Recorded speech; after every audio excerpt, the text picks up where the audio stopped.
Hello friends, welcome to my channel cool and crazy story. নতুন বন্ধুরা অবশ্যই আমার চ্যানেলটি সাবস্ক্রাইব করুন আর লাইক, কমেন্ট অ্যান্ড শেয়ার করতে ভুলবেন না। আজ আমরা বানাতে চলেছি একটা স্পেশাল রেসিপি, সরষে ইলিশ। চলুন দেখে নেওয়া যাক এই বর্ষায় কিভাবে আপনারা সরষে ইলিশ বানিয়ে ফেলবেন। যদিও জলের দেখা নেই, তবুও ইলিশ খেতে তো মানা নেই। দেখুন, এখানে আমি 4 পিস ইলিশ নিয়ে নিয়েছি। এটা নুন, হলুদ আর অল্প তেল দিয়ে আমি ম্যারিনেট করে 15 মিনিট মতো রেখে দেবো। দেখুন, বেশ ভালো করে আমি মাখিয়ে 2 পিসটাকে রেখে দিয়েছি। এবার আমরা সরষে ইলিশ বানাবার জন্য সরষের পেস্টটা বানিয়ে নেবো। এখানে আমি 2 টেবিল স্পুন সরষে, কালো সরষে এখানে আমি ব্যবহার করছি। আপনারা চাইলে সাদা সরষেও ব্যবহার করতে পারেন, কিন্তু কালো সরষে ব্যবহার করলে এটা টেস্টটা ভালো হয়। আর অল্প নুন আর 2টো কাঁচা লঙ্কা দিয়ে আমি একটা একদম স্মুথ পেস্ট বানিয়ে নিয়েছি। এখানে নুন আর কাঁচা লঙ্কা অবশ্যই ব্যবহার করবেন, তাহলে সরষেটা তেতো হবে না। এবার আমি কড়াইতে 3 টেবিল স্পুন তেল দিয়ে গরম করে নিয়েছি। আপনারা চাইলে এখানে কালো জিরে আর কাঁচা লঙ্কা দিয়ে ভাজতে পারেন, কিন্তু আমি এখানে কিছুক্ষণ মাছটাকে হালকা করে ভেজে নেব। বেশি না, আমাদের 10 সেকেন্ড মতো এপিট ওপিট করে ভেজে নিতে হবে। একবার 10 সেকেন্ড একটা সাইড, আবার উল্টে আবার 10 সেকেন্ড সাইডটা ভেজে নিতে হবে। দেখুন, আমি বেশি করে রাখবো না, হালকা করে জাস্ট ভেজে নেব। এবার সব মাছগুলোকে একটা একটা করে আমি উল্টে নেব। একদম বেশিক্ষণ রাখার দরকার নেই, তাহলে ইলিশের টেস্টটা নষ্ট হয়ে যাবে। দেখুন, একটা একটা করে সব মাছগুলোই আমি এখানে উল্টে দিয়েছি। এটাকেও আমি বেশিক্ষণ না, 10 সেকেন্ড হতে দেবো, তারপর মাছগুলোকে কড়াই থেকে তুলে নেব। দেখুন, মাছগুলো হয়ে গেছে। এরপর আমি এগুলোকে একটা একটা করে কড়াই থেকে তুলে নেব। দেখুন, এরপর আমি ওই কড়াইতেই আরও 2 টেবিল স্পুন সরষের তেল দিয়ে দিলাম। আপনারা অবশ্যই সরষে ইলিশ বানাবার জন্য সরষের তেল ব্যবহার করবেন।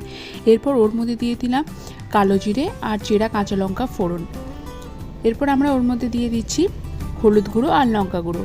এরপর এটাকে অল্প জল দিয়ে আমাদেরকে ভালো করে কষিয়ে নিতে হবে। এটা বেশ কিছুক্ষণ, অন্তত 1 মিনিট এটাকে ফুটতে দেবেন। দেখুন, বেশ সুন্দর কালার এসে গেছে, দেখে বুঝতেই পারা যাচ্ছে। এরপর একটু ফুটে এলে এর মধ্যে প্রয়োজন মতো নুন দিয়ে আপনারা মাছগুলো এর মধ্যে মিনিট 3 মতো ফুটতে দেবেন। দেখুন, এরপর মাছগুলো আমি একটা একটা করে এর মধ্যে দিয়ে দেবো।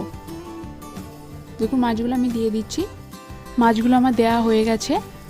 এরপর এটাকে আমি একটা সাইড মোটামুটি মিনিট 3 মতো ফুটতে দেবো।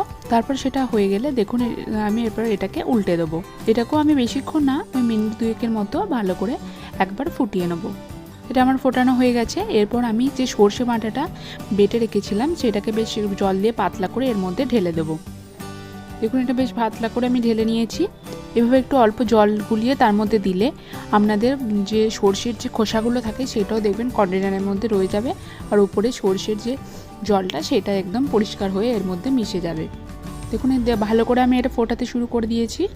এরপর এটাকে আমি বাকি প্রয়োজন মতো নুন, এরপর আমি এর মধ্যে দিয়ে দিচ্ছি চেরা কাঁচা লঙ্কা। এটা মোটেও ঝালের জন্য নয়, এটা আপনাদের যে কাঁচা সর্ষে কাঁচা লঙ্কার যে গন্ধটা সেটা যাতে আসে, সেই জন্য আমি এটাকে 5 মিনিট মতো ঢাকনা দিয়ে রাখলাম। এটা একদম রেডি হয়ে গেছে। এরপর আমি উপর থেকে এর মধ্যে দিয়ে দিচ্ছি 1 চামচ সর্ষের তেল। এই সর্ষের তেলটা দেওয়া অবশ্যই জরুরি, তাহলে আপনারা একদম পারফেক্ট রেস্টুরেন্টের মতো সর্ষে ইলিশের গন্ধটা পাবেন। দেখুন, এটা ভালো করে আমি মিক্স করে ঢাকা দিয়ে 5 মিনিট স্ট্যান্ডিং টাইমে রাখবো।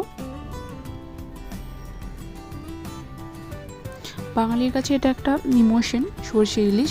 আপনারা অবশ্যই বাড়িতে ট্রাই করবেন আর জানাবেন কেমন লাগলো। এরপর এটা আমরা গরম গরম সার্ভ করে নেবো। গরম ভাতের সঙ্গে এই সরষে ইলিশ দারুণ জমে যাবে। দেখে বুঝতেই পারছেন কত সুন্দর কালার এসেছে। অবশ্যই বাড়িতে একটু ট্রাই করবেন এবং জানাবেন কেমন লাগলো রেসিপিটি। আর ভালো লাগলে লাইক, কমেন্ট আর শেয়ার করতে ভুলবেন না।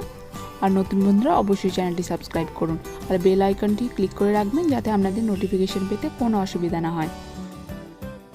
Thank you for watching.